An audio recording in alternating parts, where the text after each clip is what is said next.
जबाबदारी आणखीन वाढली होती. सकाळी लवकर उठून बाळाला दूध पाजायचे, घरातील सर्व काम करायचे. एक दिवशी घरात पाहुणे आले. आता तर सुमनची काम करण्याची सीमाच राहिली नाही. तिचा नवरा गुपचूप बघत होता. एका रात्री अर्धी रात्र झाली आणि तिचा नवरा झोपेतून जागा झाला. बघितला तर सुमन बाळाला घेऊन गुपचूप बसली होती. चेहऱ्यावर आणि डोळ्यात थकान दिसत होती. तिचा नवरा म्हणला, सुमन तू झोप, मी बाळाला घेतो. आजपासून तिच्या नवऱ्याची रोजची सवय झाली. रात्र झाली की बाळाला घेत होता आणि सुमनला झोपायला सांगायचा. एक रात्री बाळाला घेऊन तिचा नवरा फिरत होता.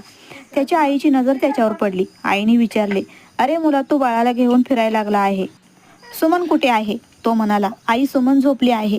आई म्हणाली, सुमनला उठव आणि बाळाला घ्यायला सांग, तुला पण सकाळी ऑफिसला जायचे आहे. तिचा नवरा शांतपणे म्हणाला, काय होत नाही आई, असू दे, मी सांभाळेन. दुसऱ्या दिवशी सकाळी सासूबाईचा राग अनावर झाला आणि म्हणाली, सुनबाई, तुला बाळाला घेत